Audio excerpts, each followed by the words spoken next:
શ્રીમદ્ ભગવદ્ ગીતા અધ્યાય 11 શ્લોક 47 શ્રી ભગવાન ઉવાચ મયા પ્રસન્નેન તવ અર્જુન ઇદમ રૂપમ પરમ દર્શિતમ આત્મયોગાત મયમ વિશ્વમ અનંતમ આદ્યમ યત મે ત્વત અન્યેન ન દ્રષ્ટપૂર્વમ.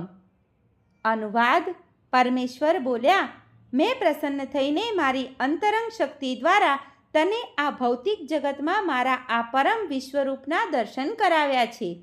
આની પૂર્વે અન્ય કોઈએ આ અનંત અને દેદીપ્યમાન તેજોમય આદ્યરૂપને ક્યારેય જોયું નથી. ભાવાર્થ: અર્જુન પરમેશ્વરના વિશ્વરૂપને જોવા ઈચ્છતો હતો, એટલે ભગવાન કૃષ્ણએ પોતાના ભક્ત ઉપર કૃપા કરીને પોતાના પૂર્ણ તેજોમય તથા ઐશ્વર્યમય વિશ્વરૂપનું દર્શન કરાવ્યું. આ રૂપ સૂર્ય સમાન દેદીપ્યમાન હતું અને તેના અનેક મુખો ત્વરાથી પરિવર્તન પામતા હતા.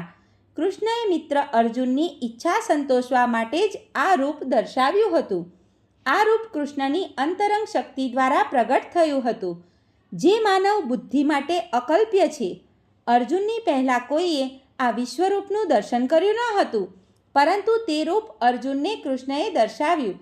તેથી સ્વર્ગલોકના તેમજ બાહ્ય અવકાશમાંના લોકના અન્ય ભક્તો પણ તેના દર્શન કરી શક્યા હતા. તેમણે પણ પૂર્વે તે જોયું ન હતું, પરંતુ અર્જુનને કારણે તેઓ તેનું દર્શન કરવા સદભાગી થયા હતા. બીજી રીતે કહી શકાય કે કૃષ્ણની કૃપાથી જ શિષ્ય પરંપરાના સર્વ ભગવત ભક્તો તે વિશ્વરૂપના દર્શન કરી શકેલા, જે દર્શન અર્જુનને થયું હતું. કોઈ વ્યક્તિએ તેના ભાષ્યમાં કહ્યું છે કે જ્યારે કૃષ્ણ સંધિ વિગ્રાહક તરીકે દુર્યોધનને શાંતિ અર્થે મળવા ગયેલા, ત્યારે તેને પણ આ રૂપ દર્શાવ્યું હતું. દુર્ભાગ્યવશ દુર્યોધને શાંતિ પ્રસ્તાવનો અસ્વીકાર કર્યો, પરંતુ તે વખતે કૃષ્ણએ પોતાના કેટલાક વૈશ્વિક રૂપો દર્શાવ્યા હતા, પરંતુ અર્જુનને દર્શાવેલા રૂપથી તે રૂપો જુદા હતા. અહીં એમ સ્પષ્ટ રીતે કહેવામાં આવ્યું છે કે આ રૂપ પહેલાં કોઈએ પણ જોયું નહોતું.